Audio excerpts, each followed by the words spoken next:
Hi, good evening all. Most thrilling എന്ന് വിളിക്കാവുന്ന വോട്ടെണ്ണലിന്റെ പിറ്റേന്നാൾ രാഷ്ട്രീയ ചർച്ചകൾ സജീവമാണ്.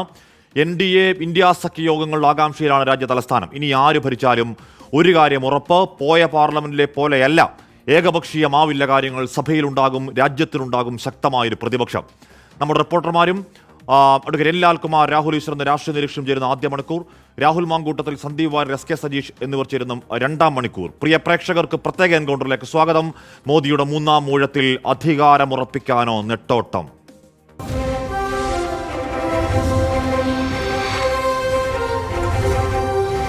You are watching The Encounter. റിപ്പോർട്ടർമാരിലേക്കും അതിഥികളിലേക്കും വരും മുൻപ് പാർലമെന്റിലെ ഇത്തവണത്തെ സീറ്റ് നില എങ്ങനെ എന്നൊന്ന് അതിവേഗത്തിൽ ഒന്ന് പരിശോധിക്കാം. ആകെ പ്രേക്ഷകർക്കറിയാം 543 സീറ്റുകളാണുള്ളത്. അതിൽ NDA വിജയിച്ചത് 293 സീറ്റുകളിൽ, ഇന്ത്യ സഖ്യത്തിന് ജയിക്കാൻ 234 സീറ്റുകളിൽ 17 സീറ്റുകളാണ് മറ്റു കക്ഷികൾ വിജയിച്ചത്. 2019 കണക്ക് എങ്ങനെ എന്ന് പരിശോധിച്ചാൽ 352 സീറ്റിന്റെ മൃഗീയ ഭൂരിപക്ഷത്തിലാണ് NDA സർക്കാർ അന്ന് അധികാരത്തിലെത്തിയത്. പ്രതിപക്ഷ കക്ഷിയായിരുന്ന UPA അന്ന് 91, കേവലം നോമിനലായുള്ള 91 സീറ്റുകളിലേക്ക് ഒതുങ്ങുന്ന കാഴ്ചകൾ കണ്ടു. 99 സീറ്റുകൾ അന്ന് മറ്റു കക്ഷികൾ സ്വന്തമാക്കി. അതായത് ചുരുക്കത്തിൽ ഇങ്ങനെയാണ് 59 സീറ്റുകൾ NDA സർക്കാർ നഷ്ടമാകുന്നത്. UPAയിൽ നിന്ന് ഇന്ത്യ സഖ്യത്തിലേക്കുള്ള മാറ്റത്തിൽ ലഭിച്ചതാകട്ടെ 143 സീറ്റുകളുടെ അധിക ബലം. അപ്പോൾ അതാണ് നമ്മുടെ ഒരു നട്ട്ഷട്ടിലിൽ ഏറ്റവും പുതിയ വരാൻ പോകുന്ന പാർലമെന്റ് ഒരു കണക്ക്.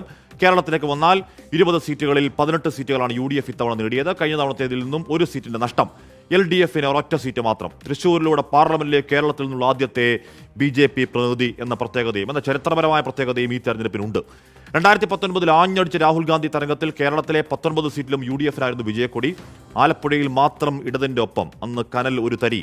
കനത്ത വെല്ലുവിളി ഉയർത്തുമെന്ന് പറഞ്ഞിരുന്നെങ്കിലും ഒരു മണ്ഡലത്തിലും അന്ന് ബാക്കി മണ്ഡലത്തിൽ വിജയിക്കാനായിരുന്നില്ല. ഓക്കെ, ലോക്സഭാ തെരഞ്ഞെടുപ്പ് ഫലപ്രഖ്യാപനത്തിന് പിന്നാലെ സർക്കാർ രൂപീകരണത്തിന് ഡൽഹിയിൽ തിരക്കിട്ട ചർച്ചകൾ നടക്കുന്നു. അവകാശവാദം ഉന്നയിക്കാൻ വൈകാതെ രാഷ്ട്രപതിയെ കാണാൻ NDA നീക്കം. ഏറ്റവും ഒടുവിൽ ഇന്ന് രാഷ്ട്രപതിയെ കാണുന്നില്ല എന്നൊരു സൂചന പോലും വരുന്നുണ്ട്. ഒറ്റയ്ക്ക് ഭൂരിപക്ഷമില്ലാത്തതിനാൽ ഘടകകക്ഷികളുടെ താല്പര്യത്തിന് വഴങ്ങേണ്ടി വരുന്ന മൂന്നാം മോദി സർക്കാരിന് വെല്ലുവിളിയാണ്. JDUവും TDP മുന്നോട്ട് വെക്കുന്ന ഉപാധികൾ ഇന്ന് ചേരുന്ന NDA യോഗം ചർച്ച ചെയ്തു. വിവരങ്ങളുമായി രാധാകൃഷ്ണൻ ഡൽഹിയിൽ നിന്ന് ചേരുകയാണ്. RK, ഈ സാഹചര്യം BJPക്കും അടുത്ത ഈ സമീപകാലത്തെ മോദിക്കോ സമീപകാലത്തെ BJPക്കോ പരിചയമുള്ള ഒരു കാര്യമല്ല. എന്താണ് ബാർഗെയിനിങ് വീരന്മാരായ ചന്ദ്രബാബു നായിഡു, നിതീഷ് കുമാറിനോട് കാര്യങ്ങൾ ഒരു മേശയ്ക്ക് അപ്പുറം സംസാരിക്കേണ്ടി വരികയാണ്. അവർ പറയുന്നത് കേൾക്കേണ്ടി വരികയാണ്. അത് ഏത് തരത്തിലാണ് മോദിക്ക്, നരേന്ദ്രമോദിക്കും BJPക്കും ഒരു വെല്ലുവിളിയാകുന്നത്? ഡൽഹി കേന്ദ്രീകരിച്ച് നടക്കുന്ന ചർച്ചകൾ എന്താണ്? RK.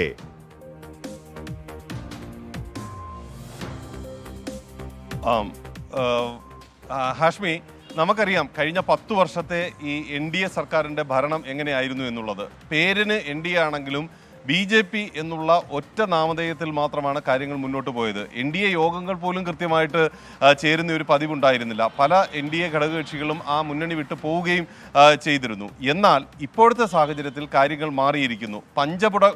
പഞ്ചപുച്ഛം അടക്കി നിന്നിരുന്ന ഘടകകക്ഷികളല്ല ഇപ്പോൾ BJPയുടെ മുന്നിൽ ഉള്ളത്. കാരണം അവർക്കറിയാം തങ്ങളുടെ വിലപേശൽ ശക്തി എത്രത്തോളമാണ് എന്നുള്ളത്. അതിൻ്റെ അടിസ്ഥാനത്തിലുള്ള വാദങ്ങളാണ് അവർ മുന്നോട്ട് വയ്ക്കുന്നത്. ഏതാണ്ട് ഈ തെലുങ്കുദേശം ചോദിച്ച അവകാശവാദം ചോദിച്ചാൽ തന്നെ അറിയാം എത്രത്തോളം വലുതാണ് അവർ BJPയുടെ മുന്നിൽ ആവശ്യപ്പെടുന്നത്, എത്രത്തോളം അവർ അഡമൻ്റായിട്ട് നിൽക്കുന്നു എന്നുള്ളത്. തെലുങ്കുദേശം ആവശ്യപ്പെട്ടിരിക്കുന്നത് ഒരു സ്പീക്കർ, 3 ക്യാബിനറ്റ് പദം, 2 സഹമന്ത്രി പദം. 3 സഹമന്ത്രി പദമാണ് ചോദിച്ചത്, അത് 2 തന്നാലും മതി എന്നാണ് അവർ പറഞ്ഞിരിക്കുന്നത്. അങ്ങനെയുള്ളൊരു അവകാശവാദമാണ് ഈ തെലുങ്കുദേശം മുന്നോട്ട് വെച്ചിരിക്കുന്നത്. മറുവശത്ത് JDU ആകട്ടെ 3 ക്യാബിനറ്റ് പദവും 3 സഹമന്ത്രി പദവും ആവശ്യപ്പെട്ടിരിക്കുന്നു.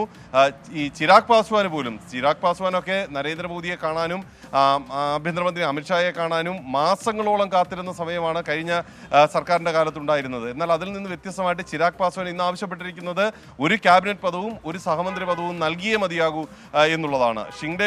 ശിവസേന ഷിംഗ്ഡെ വിഭാഗം അവരും പറയുന്നത് ഒരു ക്യാബിനറ്റ് പദവും ഒരു സഹമന്ത്രി പദവും തങ്ങൾക്ക് നൽകിയേ മതിയാകൂ എന്നുള്ളതാണ് അവരുടെ ഒരു നിലപാടായിട്ട് വന്നിരിക്കുന്നത്. അങ്ങനെ BJPയെ സംബന്ധിച്ച് കഴിഞ്ഞ 10 വർഷമായി അവർ പ്രതീക്ഷിക്കാത്ത ഘടകകക്ഷികളുടെ ഒരു ശക്തമായിട്ടുള്ള രൂപമാണ് ഇപ്പോൾ BJP അനുഭവിച്ചുകൊണ്ടിരിക്കുന്നത്. അതുകൊണ്ട് തന്നെ മോദിയുടെ തന്ത്രങ്ങളും അമിത്ഷായുടെ കൗശലവും എത്രത്തോളമാകും ഇനി വരും ദിവസങ്ങളിൽ ഫലിക്കുക എന്നുള്ളതാണ് ഏറ്റവും പ്രധാനപ്പെട്ട കാര്യം.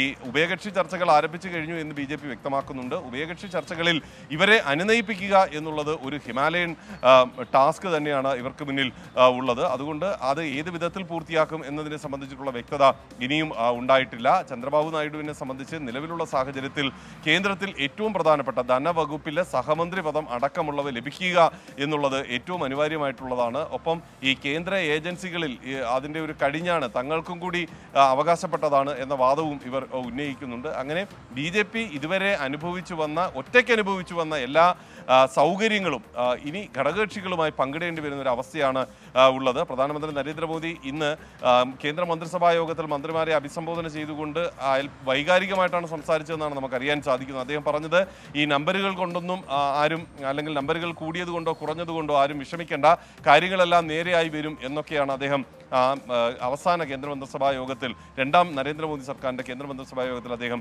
വ്യക്തമാക്കുകയും ചെയ്തിരിക്കുന്നത്. ഇനിയുള്ള മണിക്കൂറുകൾ വളരെ പ്രധാനപ്പെട്ടതാണ്. ഈ കക്ഷി നേതാക്കൾ ഇന്ന് NDA യോഗത്തിൽ പിന്തുണ കത്ത് കൈമാറാനായിട്ടുള്ള സന്നദ്ധത അറിയിച്ചിരുന്നു. 7:30 മണിക്ക് ഇന്ന് രാഷ്ട്രപതിയെ കാണാനുള്ള സാഹചര്യമാണ് അവർ തേടിയത്. പക്ഷേ ഈ സാങ്കേതികമായിട്ട് ഈ പിന്തുണ നൽകേണ്ടത് ഒരു കക്ഷിയുടെ നേതാവിനാണ്. അങ്ങനെ ഒരു കക്ഷിയുടെ നേതാവിനെ പാർലമെന്ററി പാർട്ടി യോഗം ചേർന്ന് തിരഞ്ഞെടുക്കാത്ത ഒരു അവസ്ഥയുണ്ട്. അതുകൊണ്ടാണ് 7-ാം തീയതി ചേരുന്ന യോഗത്തിന് ശേഷം ഇക്കാര്യം രാഷ്ട്രപതി അറിയിക്കാനും എന്തായാലും NDA യോഗത്തിന്റെ പുറത്തു വരുന്ന ആ യോഗത്തിന്റെ കാഴ്ചകൾ എന്ന് പറഞ്ഞാൽ നരേന്ദ്രമോദി കൂട്ടത്തിൽ ഒരാളെ പോലെ നിതീഷ് കുമാറും ചന്ദ്രബാബു നായിഡുവിനും ഒപ്പം ഒരേ കസേരയിൽ ഇങ്ങനെ നിരന്നിരിക്കുക എന്നൊക്കെ പറയുന്നത് അടുത്ത കാലത്തെ കാഴ്ചയല്ല. അത് പുതിയ മാറി വന്ന സാഹചര്യത്തിൽ NDA സഖ്യത്തിലെ മറ്റു ചെറിയ കക്ഷികൾക്ക് ചന്ദ്രബാബു നായിഡുവിനൊക്കെ രാഷ്ട്രീയ പ്രസക്തിയിൽ നിന്ന് ഉയർക്കുമ്പോൾ ഉണ്ടാകുന്ന ഒരു ആത്മവിശ്വാസം, കോൺഫിഡൻസും നായിഡുവിന്റെയും നിതീഷിന്റെയും ഒക്കെ ഇരുത്തത്തിൽ പ്രകടവുമാണ്. എന്തായാലും സർക്കാർ രൂപീകരണം അതിനിടയിൽ നമ്മൾ ഈ സാങ്കല്പിക പാർലമെന്റ് ഹാളിൽ നിൽക്കുമ്പോഴും സന്തോഷമുള്ളൊരു വാർത്ത എന്ന് പറഞ്ഞാൽ നമുക്ക് സന്തോഷമുള്ളൊരു വാർത്ത, നമ്മുടെ പ്രിയപ്പെട്ടവൻ റൂബിൻ ലാലിനെ ഉപദ്രവിച്ച ആൻഡ്രിക് ഗ്രോമിക്കിനെതിരെ CIAക്ക് സസ്പെൻഷൻ എന്നൊരു വാർത്ത വരുന്നുണ്ട്. എത്ര കാലം സസ്പെൻഷൻ ഒന്നും അറിയില്ല. പക്ഷേ അതൊരു കള്ളക്കേസായിരുന്നു, അറസ്റ്റ് കള്ളക്കേസാണ്. പോലീസിന്റെ പ്രതിച്ഛായ അത് മോശമാക്കി. Rubin ലാലിനെ CI മർദ്ദിച്ചിരുന്നു.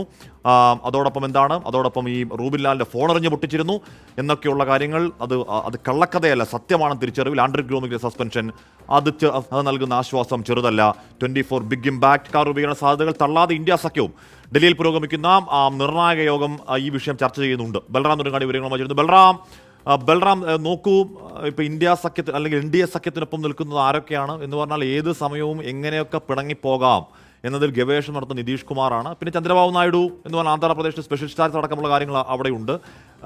ആന്ധ്രാപ്രദേശിൻ്റെ ഇപ്പോൾ ആന്ധ്രാപ്രദേശിൻ്റെ ഉന്നമനത്തിനായി NDAക്കൊപ്പം നിൽക്കൽ അനിവാര്യതയാണെങ്കിലും നാളെ അതൊരു അനിവാര്യതയാകണമെന്നില്ല.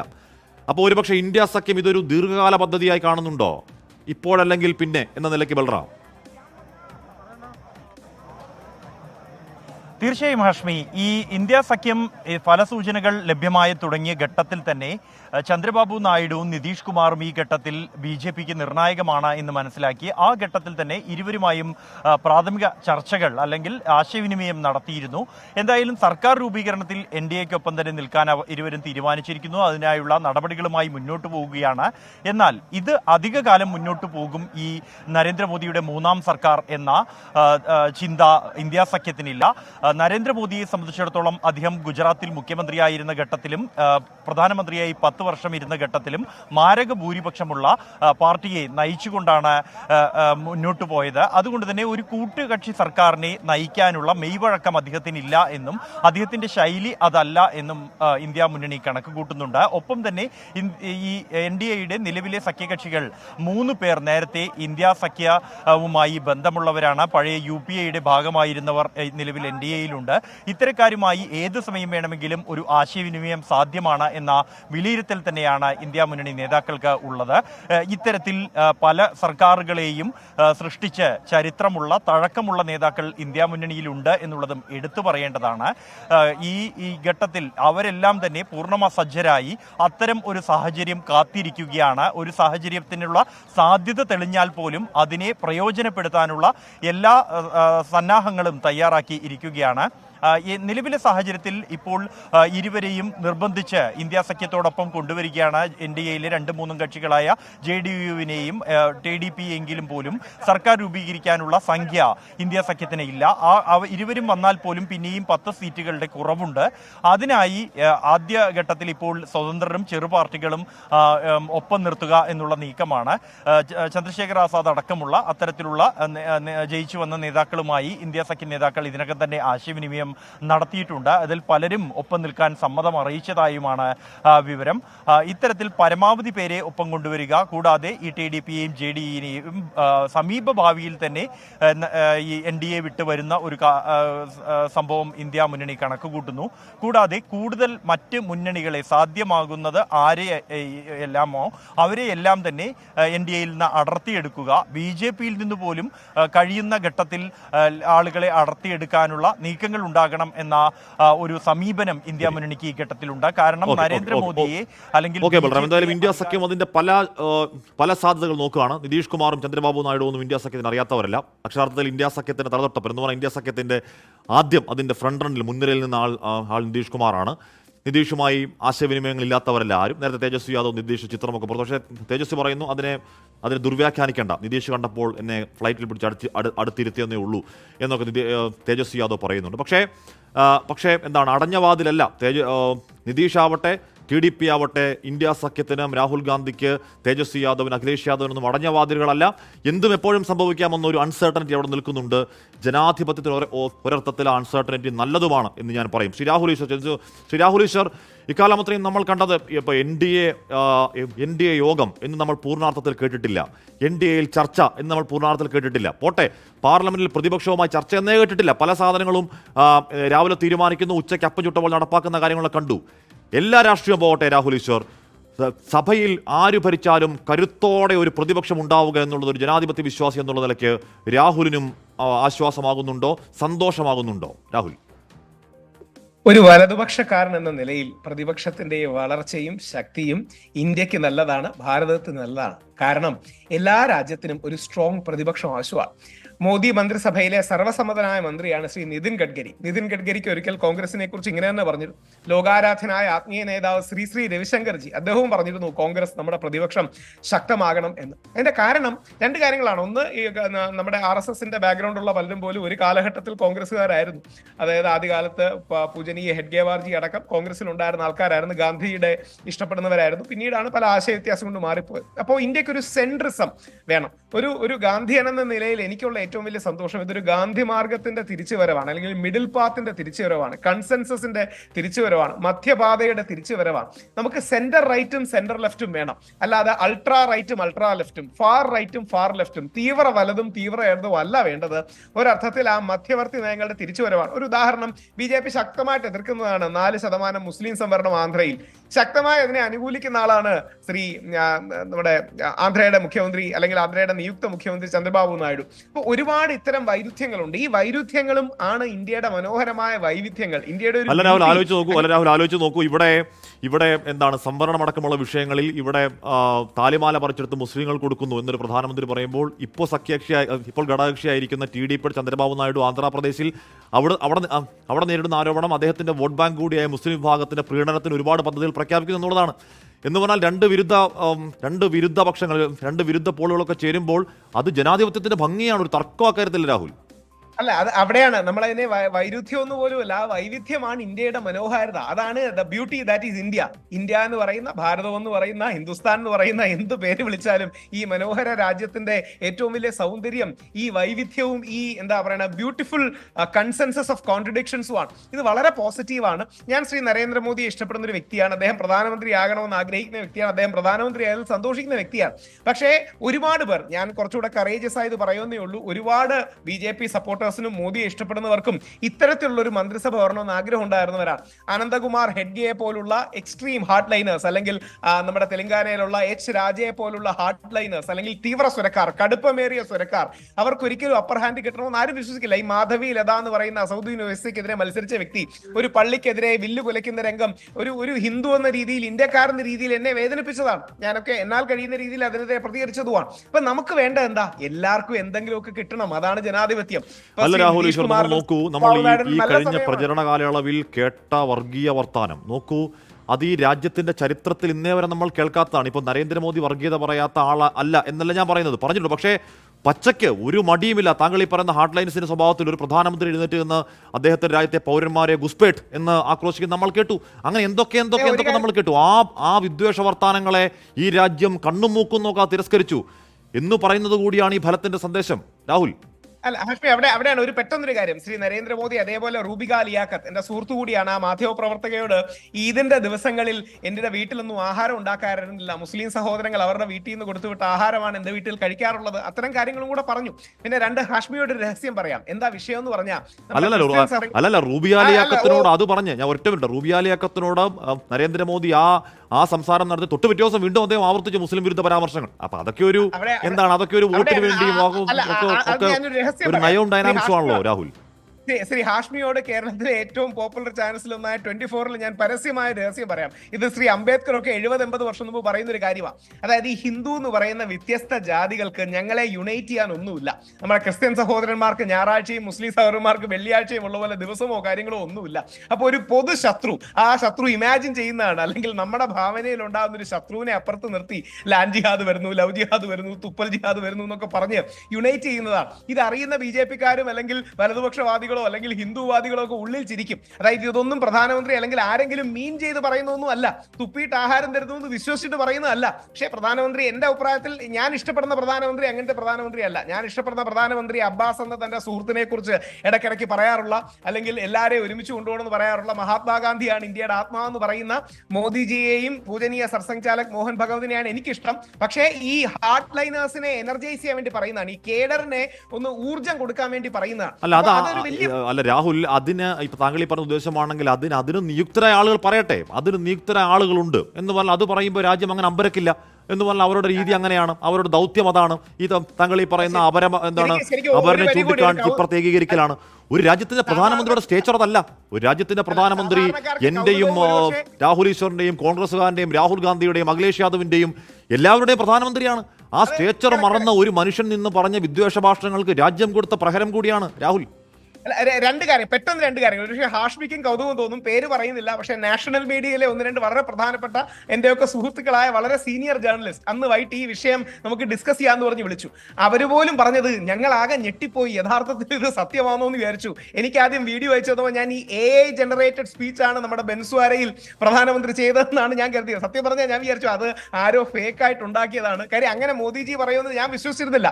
പക്ഷേ അതൊക്കെ ഇലക്ഷന്റെ കാര്യത്തിൽ പറഞ്ഞാണ്, അതൊക്കെ പോയി തീർന്നു. അതിന്റെ എല്ലാം അവിടെ ഏകദേശം 1.5 ലക്ഷം വോട്ടിന് പരാജയപ്പെടുകയും ചെയ്തു. ഭാരത് ആദിവാസി പാർട്ടിയാണ് വിജയിച്ചതെന്നാണ് പറയുന്നത്. എനിക്ക് നമ്മുടെ വിശ്വാസികളോടും ഹിന്ദു ജനതയോടും എന്റെ സമുദായത്തോടും ഒരൊറ്റ കാര്യമാണ് പറയാനുള്ളത്. യഥാർത്ഥത്തിൽ ഈ ഇലക്ഷനിലെ ഏറ്റവും വലിയ മെസ്സേജ് അയോധ്യ എന്നുള്ളതും ഫൈസാബാദി എന്നുള്ള മെസ്സേജാണ്. അത് ശ്രീരാമൻ നമുക്ക് വേണ്ടി, ഗാന്ധിയുടെ രാമൻ നമുക്ക് വേണ്ടി പറയുന്ന മെസ്സേജാണ്. അതായത് ഒരുപാട് അയോധ്യ നിവാസികൾക്ക് അവരുടെ വീട് പോയി, അവരുടെ സ്ഥലം പോയി, ഉപജീവന മാർഗം പോയി.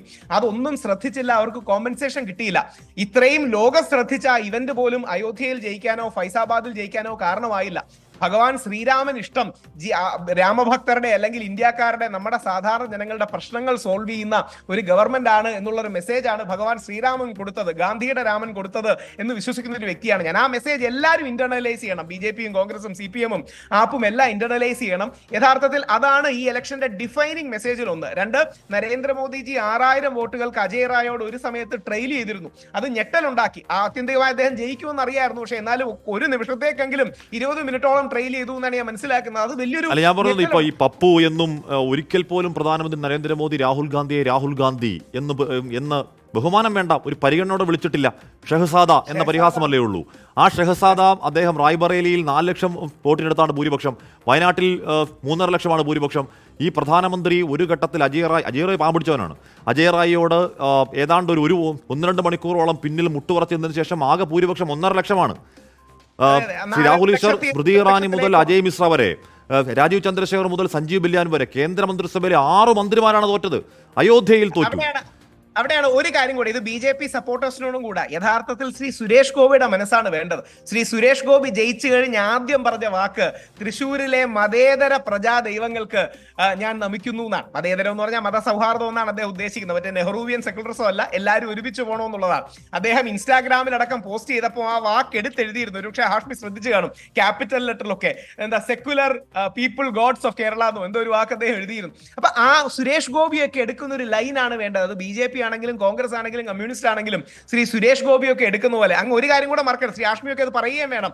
ഇത്രയും ക്യാമ്പയിന്റെ ചൂടിൽ പോലും നമ്മുടെ പരിശുദ്ധ റമദാൻ വന്നപ്പോൾ ഞാൻ റമദാൻ വ്രതം എടുക്കുന്നതാണ് പല വർഷങ്ങളായി എന്ന് പറയുന്ന ഒരു സുരേഷ് ഗോപി ജയിച്ചു എന്നുള്ളതും കേരളത്തിന്റെ നന്മയാണ്. അപ്പൊ നമുക്ക് ആ ലൈനാണ് പ്രധാനം. പാർട്ടി ഏതാണെങ്കിലും വലതാണെങ്കിലും സുരേഷ് ഗോപിയെ കേരളം ഒരു വർഗീയവാദിയായിട്ടോ ഇത്തരം ഹാർഡ് ലൈനറായിട്ടോ ഇനി ഒരു പക്ഷേ BJP കാരനായിട്ട് പോലും കാണുന്നുണ്ടോ? BJPക്കും കോൺഗ്രസിനും ഇന്ത്യക്കാർക്കും ഭാരതത്തിനെല്ലാം വേണ്ടത്. അത് സുരേഷ് ഗോപി നല്ല ശശി തരൂറിന്റെ ലൈൻ, ആരുടെ ലൈൻ എന്ന് വിളിച്ചാലും. അപ്പൊ ഈ പോസിറ്റീവ് ലൈൻ വളരെ പ്രധാനമാണ്.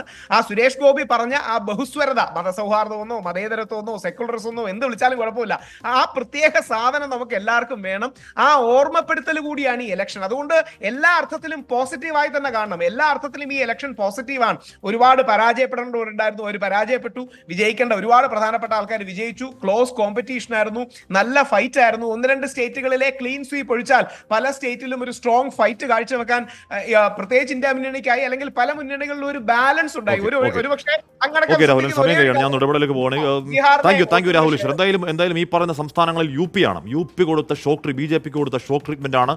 എന്താണ് ഹിന്ദി ഹൃദയഭൂമി എന്നതിനെ ഹിന്ദു ഹൃദയഭൂമി എന്നൊക്കെ വ്യാഖ്യാനിച്ചുകൊണ്ട് ആ ദേശത്ത് എന്തും പറഞ്ഞാൽ ആ പാവങ്ങൾ എന്തും കേൾക്കുമെന്ന് പറയുന്ന അബദ്ധ ചിന്തയ്ക്ക് കൊടുക്കുന്ന ഷോക്ക് ട്രീറ്റ്മെന്റ് ആണ് പ്രധാനം ഈ തെരഞ്ഞെടുപ്പിന്റെ ടേക്ക് അവേ. അത് തന്നെയാണെന്ന് തോന്നുന്നു. നിയമസഭാ തെരഞ്ഞെടുപ്പിലും TDP വൻ വിജയം നേടിയ ആന്ധ്രാപ്രദേശ് മുഖ്യമന്ത്രി ചന്ദ്രബാബു നായിഡു ഞായറാഴ്ച സത്യപ്രതിജ്ഞ ചെയ്യും.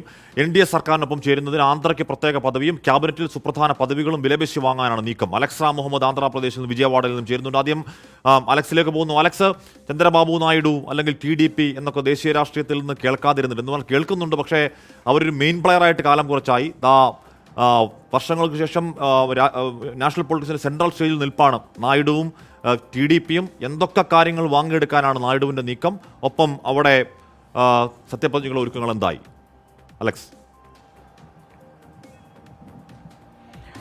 ഹാഷ്മി, ആന്ധ്രാപ്രദേശിലെ രാഷ്ട്രീയ ഇടനാഴികൾ അടക്കം പറഞ്ഞിരുന്ന ചില കാര്യങ്ങളുണ്ട്. അതായത് ഈ തെരഞ്ഞെടുപ്പിന് 3-4 മാസങ്ങൾക്ക് മുമ്പ് ഡൽഹിയിലേക്ക് വണ്ടി കയറി ചന്ദ്രബാബു നായിഡു NDA സഖ്യത്തിന്റെ പിന്തുണ അഭ്യർത്ഥിച്ച് പ്രധാനമന്ത്രി നരേന്ദ്രമോദിയെയും കേന്ദ്ര ആഭ്യന്തരമന്ത്രി അമിത്ഷായെയും അതുപോലെ BJP നേതാക്കളെ അടക്കം കാത്തിരുന്ന കഥ ആന്ധ്രാപ്രദേശിലെ രാഷ്ട്രീയ ഇടനാഴികൾ പറയുന്നുണ്ട്. ആ ചന്ദ്രബാബു നായിഡു ആണ് ഇന്നൊരു കിങ് മേക്കറിന്റെ റോളിൽ ഏതാണ്ട് 11 മണിയോടുകൂടി ഇവിടെ നിന്ന് വിമാനം കയറി ഈ ഡൽഹിയിലെത്തി NDA യോഗത്തിൽ പ്രധാനമന്ത്രിക്കും കേന്ദ്ര ആഭ്യന്തരമന്ത്രിക്ക് മുന്നിൽ തന്റെ ആവശ്യങ്ങൾ മുന്നോട്ട് വെച്ചതെന്നുള്ളതാണ് തെലുങ്കുദേശം പാർട്ടിയെ സംബന്ധിച്ച് കോരിത്തരിപ്പിക്കുന്ന കാര്യം.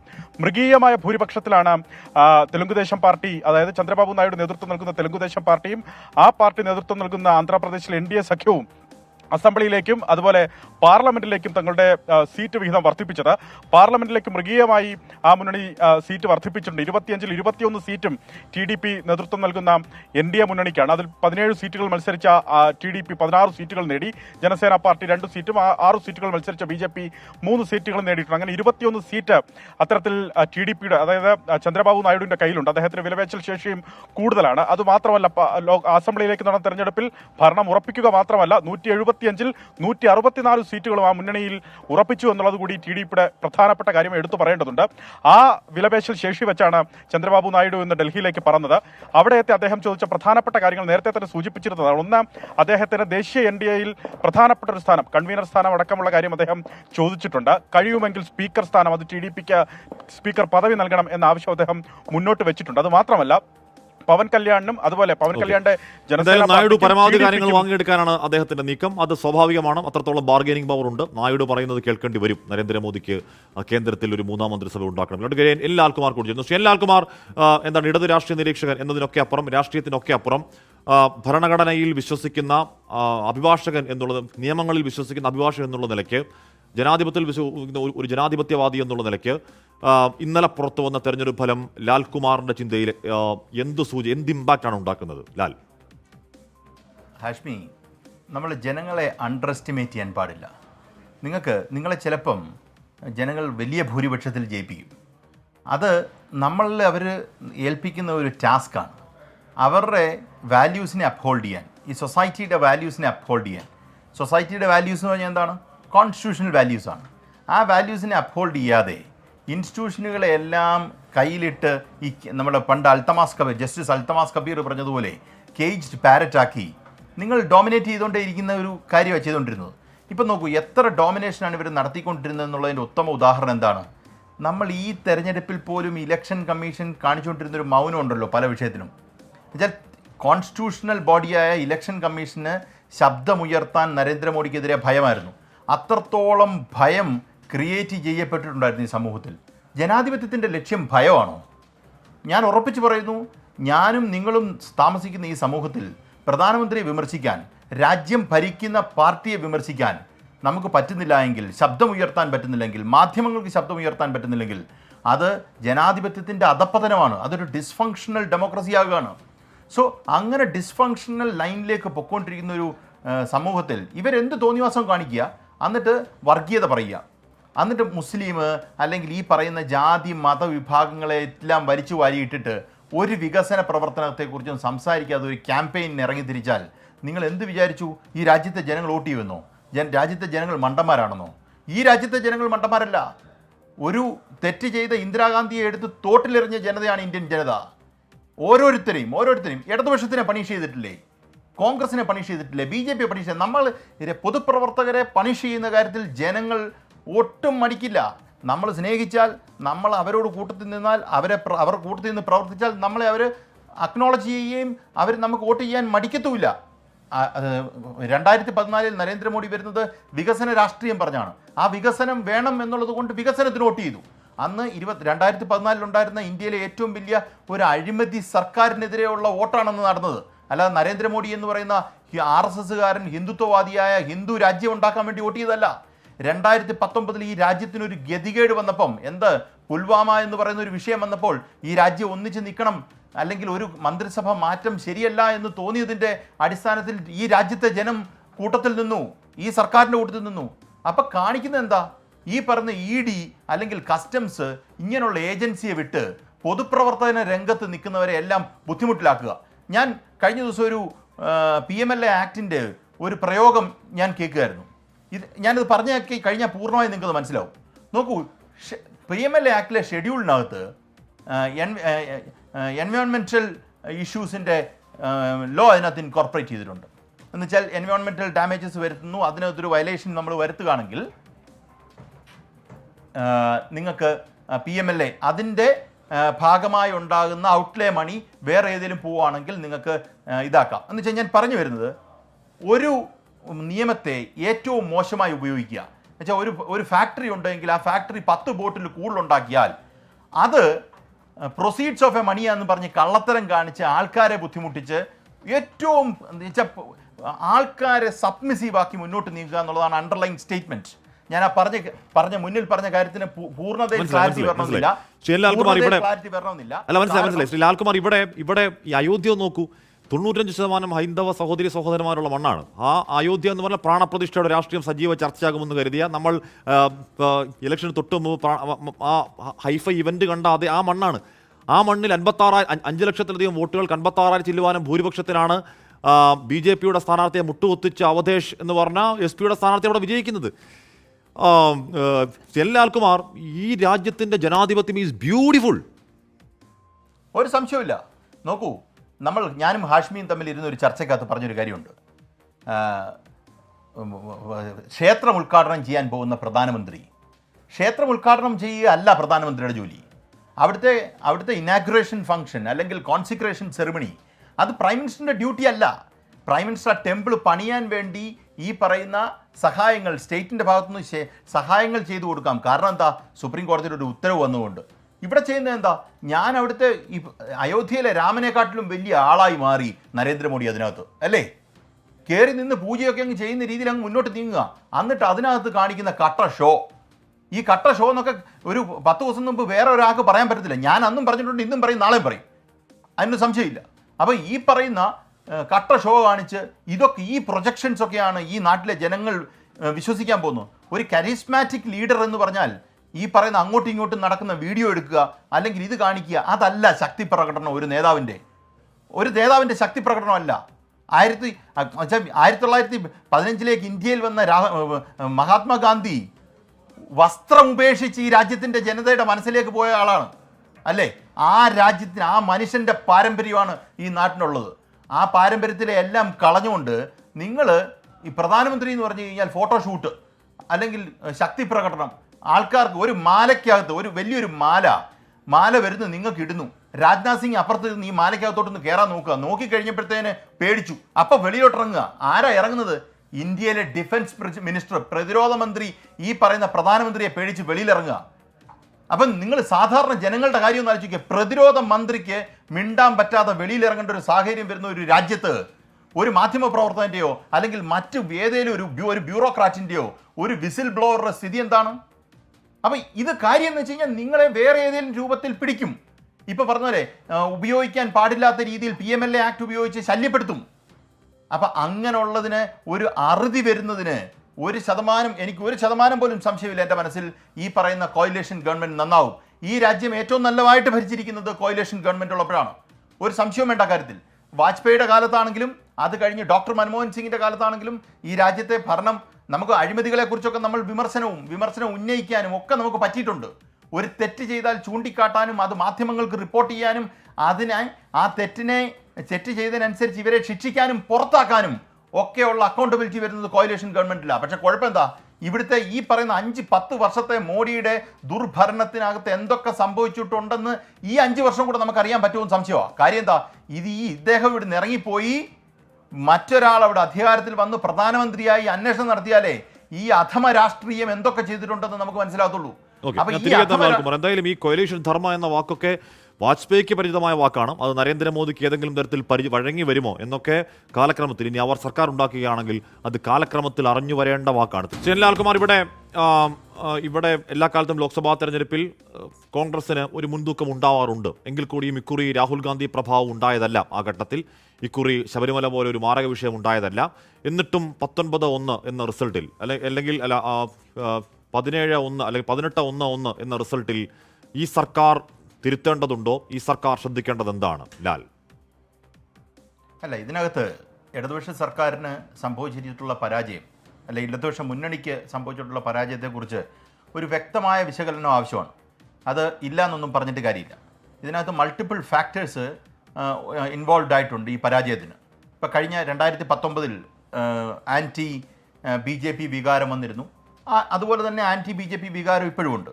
പക്ഷേ ആ ആൻറ്റി BJP വികാരമുള്ളപ്പം കേന്ദ്രത്തിനെതിരെ ഒരു ആഞ്ഞടിക്കൽ കേരളത്തിൽ നടക്കുമ്പോൾ മൊത്തം സീറ്റുകളും കോൺഗ്രസിലേക്ക് പോകുന്നത്, അത് സത്യം പറഞ്ഞാൽ BJP വിരുദ്ധ രാഷ്ട്രീയം പറഞ്ഞിട്ടും നമുക്ക് ആൾക്കാർ അല്ലെങ്കിൽ ഇടതുപക്ഷ സർക്കാരിനെ വോട്ട് ചെയ്യുന്നില്ലാത്തതിന് കാരണം അത്രയും വീക്കായിട്ട് കോൺഗ്രസ് കേന്ദ്രത്തിൽ നിൽക്കുന്നു എന്നുള്ളത് കൊണ്ടാണ്. അപ്പോൾ കോൺഗ്രസിന് ഏറ്റവും കൂടുതൽ നമ്പേഴ്സ് എത്താനായിട്ട് ജനങ്ങൾ വളരെ ടാക്ടിക്കലായിട്ട് വോട്ട് ചെയ്യുന്നുണ്ടെന്നുള്ളതൊരു യാഥാർത്ഥ്യമാണ്. പക്ഷേ അതിനെ ഓവർകം ചെയ്യാനുള്ള കാര്യങ്ങൾ നോക്കണം. കാര്യം ഇപ്പോൾ പറഞ്ഞ പോലെ കഴിഞ്ഞ ലോക്സഭാ തെരഞ്ഞെടുപ്പിന് ശേഷം പഞ്ചായത്ത് തെരഞ്ഞെടുപ്പാണെങ്കിലും നിയമസഭയാണെങ്കിലും നല്ല പെർഫോമൻസാണ് LDF കാഴ്ചവെച്ചത്. അപ്പം ഈ പറയുന്ന കമ്മ്യൂണിസ്റ്റ് പാർട്ടിയുടെ ബേസിലൊന്നും ഒരു കോട്ടം സംഭവിച്ചിട്ടുണ്ടെന്ന് ഞാൻ കരുതുന്നില്ല. പക്ഷേ അതൊരു നാഷണൽ പാർട്ടിയാണെന്നുള്ള കാര്യത്തിൽ നമ്മൾ മറന്നു പോകരുത്. നാഷണൽ പാർട്ടി എന്ന് പറഞ്ഞാൽ നാഷണൽ സ്പിയറിൽ ഇലക്ട്രൽ പൊളിറ്റിക്സിൽ ഇമ്പോർട്ടൻസ് ഉണ്ടാകണം. കേരളം എന്ന് പറയുന്ന സംസ്ഥാനത്ത് 100 സീറ്റോടുകൂടി ഭരിക്കുന്ന ഒരു പാർട്ടിക്ക് 5 MLA-മാരോ അല്ല 5 MP-മാരോ 10 MP-മാരെയോ വിടാൻ പറ്റുന്നില്ല എന്ന് അത് ഒന്നിലേക്ക് ചുരുങ്ങുന്നു. കഴിഞ്ഞ 10 വർഷമായിട്ട് ഒന്നിലേക്ക് ചുരുങ്ങുന്നു എന്ന് പറഞ്ഞാൽ അതിനകത്ത് വലിയൊരു രാഷ്ട്രീയ വിശകലനത്തിന്റെ ആവശ്യമുണ്ട്. അതില്ല കാര്യമെന്ന് ലാൽകുമാർ പറയുകയാണ്. ഉറപ്പായും ആത്മപരിശോധന വേണ്ടതാണ്. തിരുത്തലുകൾ ആവശ്യമെങ്കിൽ തിരുത്തലുകൾ വരേണ്ടതുമാണ്.